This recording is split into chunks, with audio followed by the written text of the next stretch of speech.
Hey guys, we're finally going to have just incredible audio for the first time ever on the channel because I'm finally set up. And thank you, Patrick Tommaso, for sending me these headphones. The dude clearly thought my audio sucked so bad that he sent me a pair of headphones. Thank you, Patrick, for that. So I'm going to take these off now because I don't think I need to be wearing these the whole time. I think that everything sounds great. Levels are fine. Okay. So today's a little bit different. We're going to do a Q&A today. I put out on the interwebs on YouTube and Instagram for people to ask me some questions, and I thought I would answer them on the channel. Let's get personal today. Let's just have a little chat. By the way, limoncello LaCroix slaps. Oh man, you just get to listen to me like chug on that. You know, it's not beer this time. I know we usually have the beer audio, but it should be a little different. Okay, so let's start with questions from YouTube, my main audience here. By the way, this is the Rode Video NTG mic, and if you guys like the sound of this, I'm running it right into my computer, actually recording into DaVinci Resolve this time. I highly recommend this mic, especially for the price. It's not that expensive and it's pretty amazing. And now I don't know if I'm going to say everyone's name on this because it's going to be too hard for me to pronounce everyone's name. So I think I'm just going to either try it and butcher it, or I might just skip it and just ask the question. If you ask the question, you'll probably know it's your question either way. I'm new to the channel, so this might have been discussed elsewhere already, but what about your career background, like your education and where you begin, up to where you are now? I'm a film student already halfway towards my program, and I've been freelancing on my downtime, but there's just so much gray area on where to begin and how when it comes to doing this as a full career, and I think sharing your journey might give me some perspective. Yeah, of course. I think the hard thing about answering this question is that everyone has a different career path, and that's just something that you have to kind of think about going into it, and you obviously just need to make your own way. So I think what people need to start talking about more when it comes to answering the question of what you should do when you start out is definitely networking. Now, I don't love the word networking. You know, it's not like business where you're just trying to like use people to get other things. You know, really what you're trying to do is you're trying to meet people. You're trying to find collaborators that you can work with on multiple projects and grow together. Because if, you know, you can't just, I mean, I wouldn't necessarily just recommend like trying to DP for someone that's like twice your age or been in the industry a lot longer, although that could work for sure. But I would definitely just try to find someone that's maybe a little bit farther ahead than you, or maybe just someone that has the same sensibility as you, maybe like a director that you can work with and do projects with, and grow together and move forward in your career together. And that's what's been helpful for me. You know, I have some directors that I met very early on, and as they grow, I grow with them. And then your projects, you know, can slowly get bigger, and you'll meet more people that way. You know, when you hire on people onto the crew, you'll meet someone, you can maybe meet a new producer or maybe an AC or whatever. And then when you meet more people, then they see your work and see how you are to work with. And then they might recommend you to someone else in the future or hire you themselves. So I would also say start out by like PAing or ACing, you know, be a camera assistant, help someone else on a set if you're just super new to this, and get your foot in the door. I know you've probably heard that before, but for real, let people know who you are. Be posting your stuff online for sure. So when you are shooting, you should always be shooting on your free time for sure, and learning about lighting and about how the camera works and moves and getting used to that kind of stuff. And then you can apply that when you meet someone. You can keep practicing and moving up slowly in your career. But definitely it's about meeting people and putting yourself out there.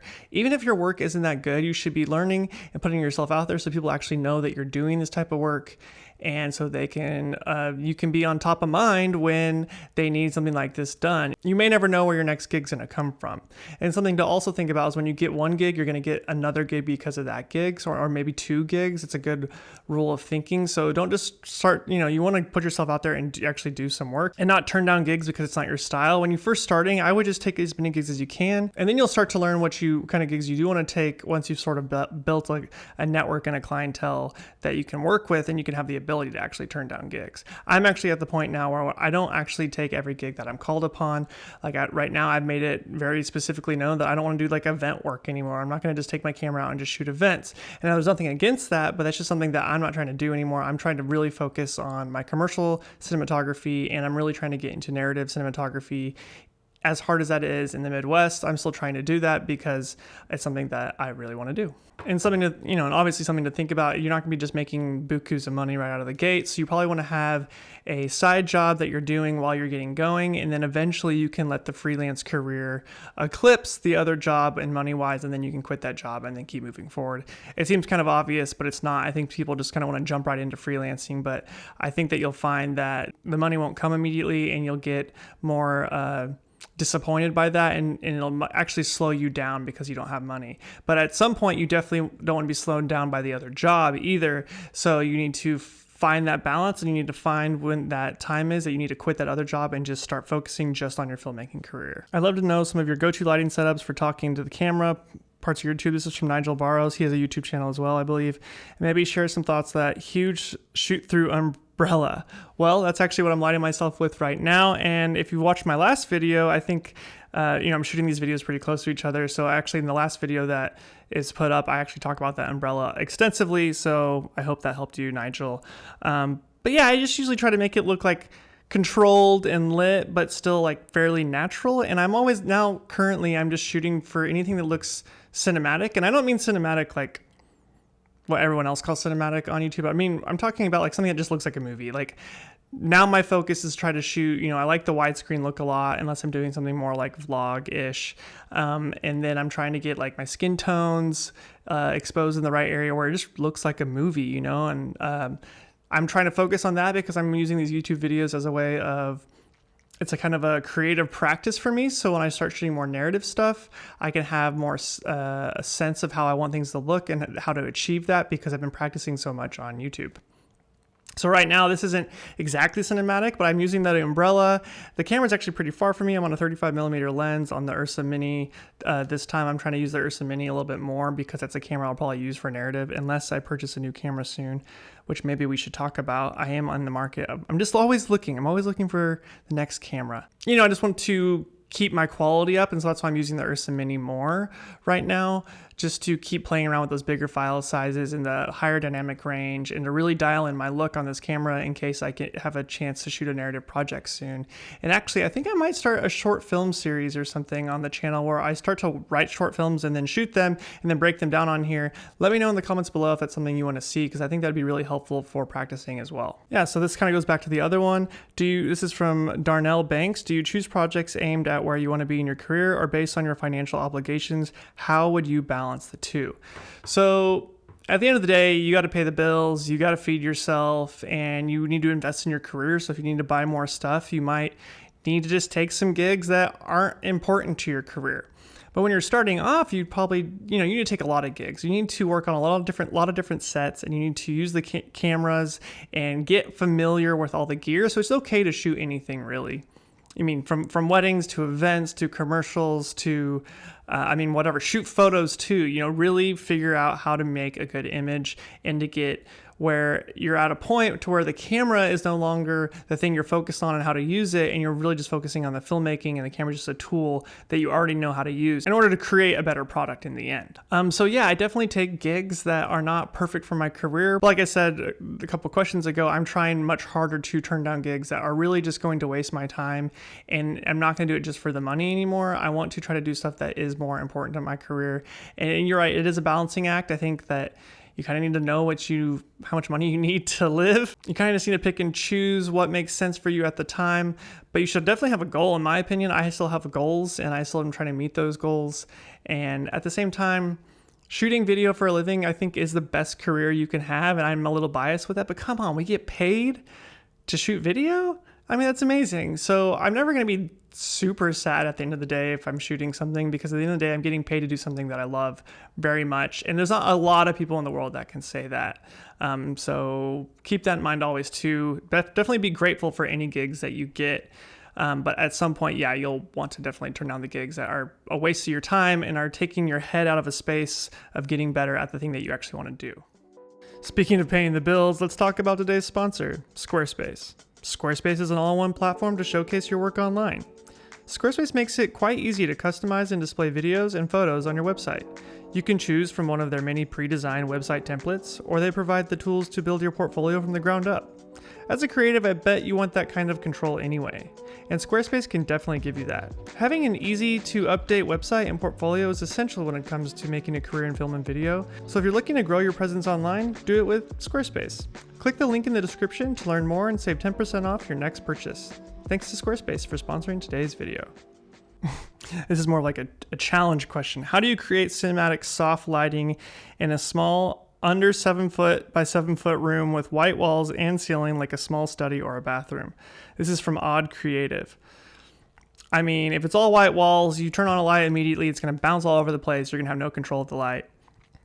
So I would say definitely get a lot of negative fill. Get a lot of black fabric or, obviously just like a solid rag, and I would start blocking off light first. But what's the benefit of the white room is that you could turn on one light and blast it into a wall, and you could have a giant key light.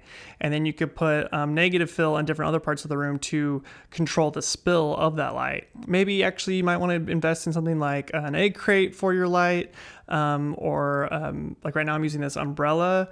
Like the umbrella, if I could control the directionality of this better, that might be nice. So if you use like maybe a softbox rather than an umbrella, like I talked about in my last video, I don't really prefer softboxes, but the good thing about the softboxes is that it gives you a soft light, and then you can control the direction of it because it's not spilling out the sides as much. And then if you put an egg crate grid on the front of that, you can control the light even more. I would actually invest less in lights and invest more in flags and negative fill and stuff like that, so you can just control where the light is spilling around the room. Everett J basically is just asking, how do you avoid burnout, because this is your passion and your career, and how do you balance that? That's hard, but that's what, for me personally, that's what I love about it. I'd rather be staying awake at night stressed out about this awesome shoot that I'm going to do the next day than stressed out about some other sort of business thing, personally. And also, you tend to not get stressed out or feel that way because it is your passion. It doesn't ever feel like work to me.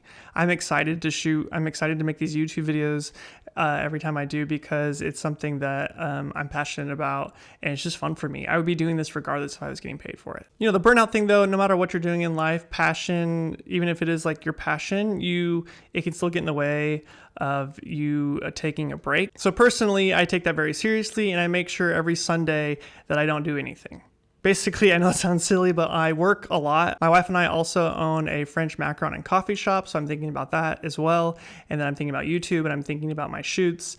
I'm working all the time, basically, and I work basically 6 days a week. But on Sundays, I just take the whole day off, me and my wife, and we don't do anything. We don't do anything film related, anything for our cafe related, and we just decompress. And I usually just watch movies, which in turn, I'm basically, working still because I'm analyzing movies when I'm watching them.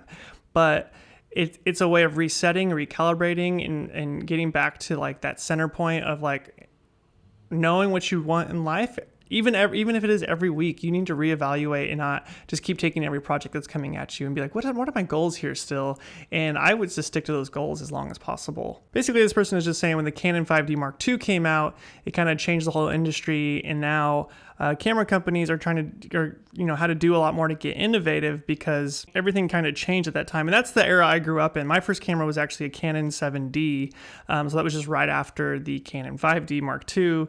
And so I learned on a DSLR. I also actually learned on video cameras before that in film school. But he's saying, now I'm only asking this because a lot of people are comparing the Canon R5 today to the 5D Mark II, which I can understand that the Canon R5 is a lot of specs and features packed into an affordable small camera. And now we're seeing a lot more of that lately, but this is probably going to be the one that's just more accessible to people that, hybrid shooters. And the fact that we can get 8K RAW in a little camera is bonkers, really. I mean, we barely have 8K RAW in a lot of cinema cameras until this week when Blackmagic finally released a camera. I've been waiting for Blackmagic to release a new camera, and they didn't release a full frame camera, which I was a little upset about, but I'm starting to really just accept that Super 35 millimeters might be the right solution for me, and full frame is just too shallow. And I've been going back and forth on this on the channel for a very long time. But they released a 12K camera this week, which is just crazy. And I Talked about this on the channel before. I don't care about resolution at all. The Alexa looks great at 2K. If you've seen Whiplash or In Time, those were shot on the Alexa at 1080p. They look amazing. So I definitely don't care about resolution, never have really. So the 12K thing is exactly what you're talking about, I think. I think they're trying to be innovative. They're trying to just get a spec bump so people will buy their camera over someone else's camera, which is really unfortunate. They actually took away a stop of a dynamic range on that sensor, whereas this Ursa Mini that I'm shooting on right now has 15 stops of dynamic range. I'm much more into latitude than I am resolution, so I was pretty bummed on Blackmagic.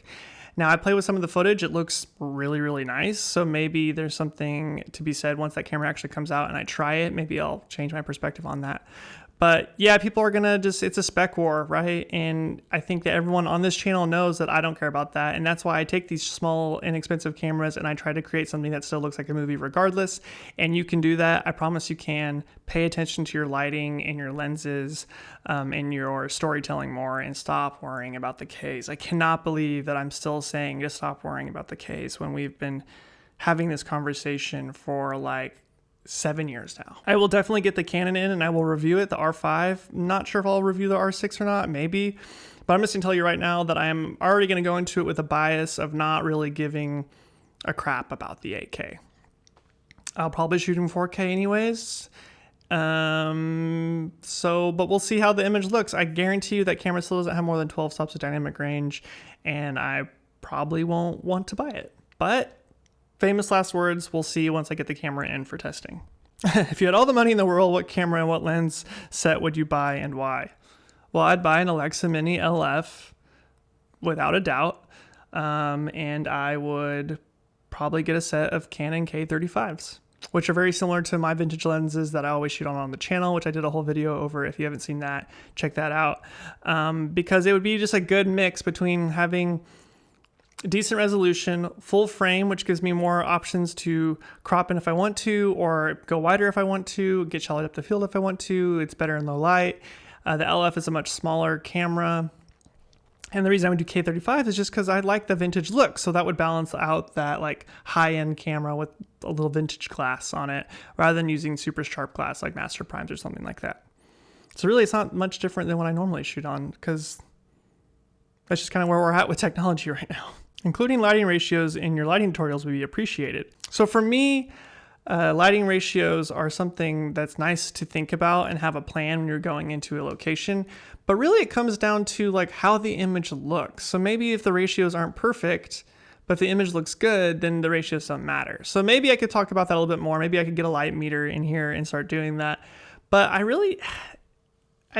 really see the point. I don't like to get that technical. At the end of the day, we're trying to make something look good that helps tell a story. And if it already looks good on the camera, then why stress that kind of stuff? That's just my thoughts on it. Top 5 lights you would recommend. Well, I don't really recommend lights very often. I like to try out a lot of different lights and see how they compare. I'm not gonna just recommend any brands right now because there's so many good lights out there right now. Just like the cameras, there's so many good cameras out there. Stop stressing it so much. Right now I'm using an Aperture 120D Mark II. I feel like it looks really nice, has pretty nice color on it. But at the same time, I've been thinking about getting an old tungsten light because tungsten quality, actually, I just feel like it looks better on skin versus these LED lights that we've all switched to. Now, the LED lights are just better in general from an power consumption to a power output to they don't get hot, so you don't burn your hands, you don't bust bulbs all the time. So tungsten's kind of annoying in that way, but at the same time, they both get the job done. They're both helping you light your scene for you. I would spend more time thinking about the type of light modifiers you're going to get and stuff that's going to make you more efficient on set and less just like about what lights to get. I mean, you've seen me light an entire scene with a little $100 pocket light, and you've seen me light scenes with a 300D giant, a much more powerful light. So nothing to really recommend. I would just start with what you can afford and then keep working your way up. What do you do outside of filmmaking? Also, what's your favorite beer? My favorite national beer, because it's hard to say. I mostly only drink local beer, and I actually do photos for a brewery here, and their beer is actually my favorite beer, which is kind of annoying. I can't recommend it to you because they're not nationally distributed. But if you want to go with the national beer, my favorite type of beers are hazy IPAs. So Sierra Nevada makes one that's called a hazy little thing. I really like that beer. Highly recommend that. It's just fruity. I like fruity IPAs. Outside of work, I don't do anything else. I mean, I just don't. I like the outdoors. I like the mountains, but I live in the Midwest, so I don't have that here. So I have to travel outside of the state to get that a lot. But I really just like food and beer. That's my pastime. If I'm doing something for fun and it's not watching movies or making films or making YouTube videos, I am most likely eating some good pizza, drinking a good beer, or eating chicken wings with gochujang sauce on them. That's just what I'm going to be doing. I actually ordered an uni pizza oven thanks to the influence of Patrick Tommaso. Again, he's always influencing me to buy things. So my uni pizza oven should be here in the next 3 weeks. I'm really excited about that, so I can make full-blown Neapolitan pizza in my backyard. It's going to be awesome. 900 degrees. It's going to be pretty sweet. What are your thoughts on the new Ursa Mini? I just explained my thoughts on the new Ursa Mini. I will say I'm not sure it's worth 10 grand. 12K might make it worth 10 grand to some people. But I'm actually, just get off topic a little bit, I'm looking at the red Komodo right now. Now, I've had a lot of ups and downs in the past with red. I've shot on red a lot, and I don't love their color. I don't love the cameras. I don't love their system. But I have a wish list for a camera right now, and it's something very small that can fit in my backpack. If it had nice autofocus, that'd be a bonus. That way I could use it for YouTube and use it for real filmmaking. And right now I'm always testing 10-bit and 12-bit cameras for color depth, but if I could get a professional camera that could shoot RAW, compressed RAW, and 16-bit and be small, that's actually what I'm looking for, and no one's done that yet except for the red Komodo. So I'm more intrigued with that than any other camera right now, depending on what the color looks like. I know I've talked about color not mattering that much, and it doesn't, but there's something about red. They do things differently than everyone else. So, and that's I don't mean that in just a good way either. I mean it in a confusing way. I just don't know what I'm going to get when that camera comes in. And I'm not on the list yet to get it. I wish someone would send me one so I could play with it. But it's really hard to get a hold of one right now. They're only sending out certain units right now. And because of COVID, they're manufacturing them much slower. But for the cost of that, $6,000, and it shoots 6K, 16-bit RAW, that's more intriguing to me right now than the new Ursa Mini. The new Ursa Mini, I don't think even does 16-bit RAW. I think it only does 12 like this Ursa Mini that I already have. So why would I get that camera? I don't know why I would get that camera. How long have you been in the business? Do you have a previous job? I've been in the business for 10 years. I worked at Outback Steakhouse for 6.5 years before that until my video gigs took over that gig. And actually last year, I'm just going to be honest with everyone here, I quit freelance for a bit because I was kind of sick of showing up with a camera and just filming something for someone. I wanted more creative control. I wanted things to get better on my reel. I wanted to have more influence on the image. So I decided to take a director of photography job at an ad agency here in Oklahoma City, which was very helpful for me. I got to be on the other side of things when it comes to commercials, and I got to help concept commercials, and I even edited commercials, and I got to film the commercials, and I was able to actually storyboard an entire commercial before going into it and work with the creative directly, which was really helpful, and I really enjoyed that process, and that was good for me. But at the same time, my personality just doesn't really allow me to be in a box working for someone else. I just do better when I wake up in the morning and I'm self-motivated, and I get out there and I do stuff for myself. So I ended up leaving that job. It was a great job, really, but now I'm back out freelancing again. I only did that for about a year, and now I'm back out freelancing with a different perspective, and it's been great so far. Something to think about maybe when you're getting started is maybe to work at an agency like that, so you could have a full-time salary actually, and learn a lot and be behind the scenes, so you know how the other side of that world works. So when you are getting hired for a job, you'll have a different perspective on it. How do you decide on the look of a project color grade wise? It really depends. I mean, definitely the story, but sometimes when it comes to a commercial, you may just want it to look prettier just for the sake of it being eye-catchy on TV. I always lean towards more natural tones, more of that film kind of look. I like skin tones to be, rich with red and orange, and I like, I like the kind of cyan look quite a bit. I know that's pretty popular, maybe overused, but I like it. I mean, they still shoot movies in colored movies that way, and there's a reason for it. It just works really well. And it's just really pleasing to the eye. And so I lean into that, but definitely if there's a project that needs to be bright and happy, you can definitely tone back the contrast a little bit, let those highlights get a little brighter, let the saturation come out more. That's not what I like, but sometimes you have to just go with the story is telling you and lean into that. How to make money. Well, I mean, I always like make the joke about the Joker in The Dark Knight when he says, if you're good at something, never do it for free. And I don't I'm not saying you should go out there and just like hustle all the time and like only do this to make money, but you definitely need to think about that. If you're the one that's becoming an expert on shooting video, there's a lot of people in the world right now that need video. I mean, it's a very fast growing industry. Video is everywhere. So yeah, you should definitely charge for it. Charge what you think you're worth. That was a problem for me. I like this so much. I'm so passionate about it. When I started out, I did not charge very much money to do video shoots when I started. I was just starting too. I wasn't perfect at making videos yet. Very quickly, I felt like I wasn't making enough money. And then I realized that there's a lot more money out there to be had for this type of stuff. People that need video are willing to pay for it. And if you feel like you're worth it, you should charge for it. And it's just good for the industry as a whole. If everyone's kind of working on a similar rate, we can all pay the bills and we can all eat. And so that's important too. If you're going out there and just doing $100 shoots all the time, you're going to actually hurt the industry because people are going to expect less from everyone else. So as you get better, charge more, charge what you think you're worth, charge what's going to help you pay the bills, and stick to that. You're always going to probably have to negotiate a little bit, but stick with it because otherwise you are not going to let this turn into a real career. All right, let's swap over to Instagram real quick and probably wrap this up. I feel like I've already gone a really long time. Someone's asking about the film industry as a whole and working in a unionized position. Do you think it's beneficial to try out a local union, a G&E or a camera to become a better filmmaker and cinematographer? G&E meaning grip and electric. Yeah, I don't dabble that much in the film scene here. When I first started out, I interned on a movie called The Killer Inside Me, which I think is on Netflix, which was shot here in Oklahoma. And there was just something about the vibes on a film set. Now I'm sure every film set is different, but everyone was just like competitive and pissed off all the time.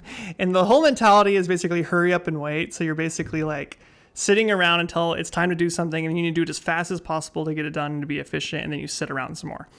And I don't know, there was something about that. As my personality, I like to have more control, and it did not bode well for me. Although that being said, I want to eventually still like work on feature films, and then you have to pay union dues when you're in the union. I don't know a lot about it, but I prefer this style. I prefer freelance. I prefer being able to, I've traveled all over the world. I've got to work on so many different projects and learn about so many different things because I shoot commercials rather than shooting films. So from a life perspective, I've learned a lot, met a lot of people, and done a lot of things because I shot commercials. So I feel like that's the reason I've done this instead of doing the union route. So it's up to you really. If you just want to stay in that world forever and just do films and you think it's like that's your main goal, then definitely look into that more, because that probably would be more helpful for you to make it as a long-term career. Someone's saying they want to move to LA and how do you get consistent money starting off, because it'll be hard.